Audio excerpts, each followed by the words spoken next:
வணக்கம் நேயர்களே, நான் உங்கள் டாக்டர் எஸ்டி வெங்கடேஸ்வரன் பேசுகிறேன். ஆர்ட் ஆஃப் ஈட்டிங் அப்படின்னு நம்ம தொடர்ந்து பார்த்துக்கிட்டு இருக்கோம். இன்றைக்கி எதை பற்றி பார்க்க போகிறோம்?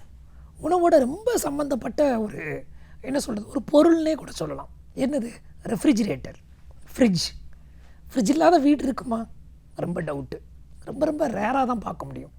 ஆனால் உண்மையிலேயே அது என்ன பர்பஸ்க்கு வாங்கினோம், அந்த பர்பஸ்க்கு தான் யூஸ் பண்ணுறோமா, அதிலேருந்து ரொம்ப அட்வான்டேஜ் எடுக்கிறோமா அப்படின்னா நிறைய பேர் அதை சரியாக யூஸ் பண்ணுறதில்ல அப்படின்னு தான் சொல்லணும்.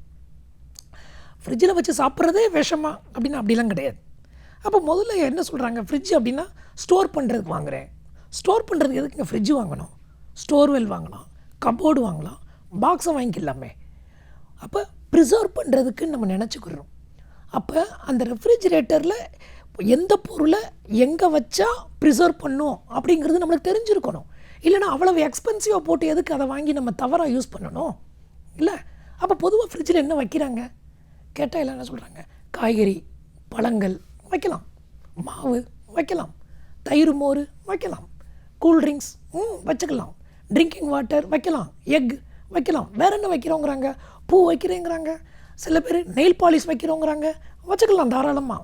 இன்னும் கடலை மாவுங்கிறாங்க, ராகி மாவுங்கிறாங்க, மிக்சருங்கிறாங்க, முறுக்குங்கிறாங்க, பிஸ்கட்டுங்கிறாங்க, வேறு மிட்டாய் வைக்கிற கேட்டால் எறும்பு வராது, வண்டு வராதுங்கிறாங்க.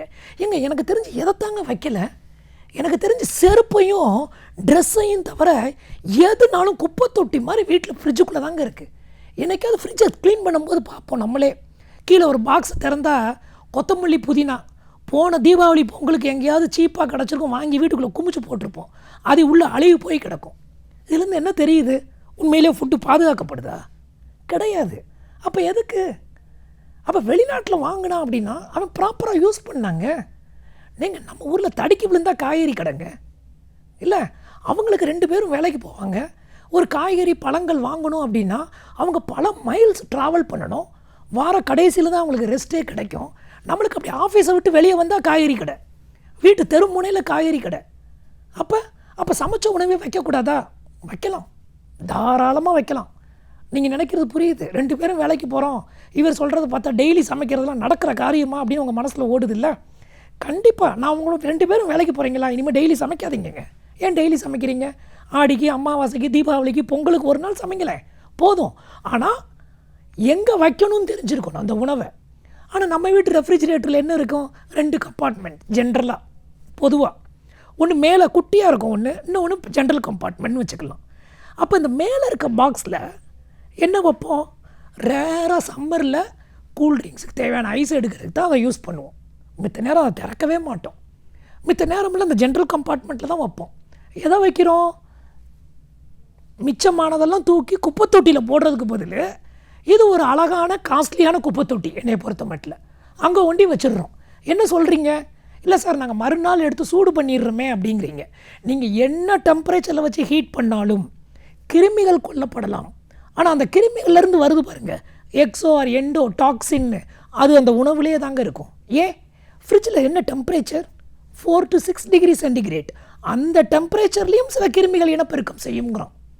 அப்போ சமைச்ச உணவை வைக்கணும்னு நீங்கள் ஃபீல் பண்ணிங்கன்னா சமைச்சு ஏர்டைட் பாக்ஸில் வச்சு ஃப்ரீசரில் தூக்கி போட்டுருங்க. எவ்வளவு நாளானாலும் கெட்டு போகாது. ப்ரொவைடட் என்னது, அன்இன்டரப்டட் பவர் சப்ளை இருக்கணும் அந்த ரெஃப்ரிஜிரேட்டருக்கு. நம்ம வீட்டில் கரண்ட்டு கட் ஆகாமல் இருக்கும். அப்போ வெளிநாட்டில் என்ன பண்ணுவாங்கன்னா, they keep a freezer, deep freezer. கெட்டு போகாமல் இருக்கணும் எதை வைக்கிறோம்? பாடியவே ஃப்ரீசரில் வைக்கிறோம் இல்லையா? அப்போ ஏன் அங்கே டெம்பரேச்சர் 0 ஆர் பிலோ 0, அந்த டெம்பரேச்சரில் கிருமிகள் உயிருடன் இருக்க முடியாது. அங்கே வைக்கலாம். ஆனால் அங்கே வச்சா என்ன பண்ணணும்?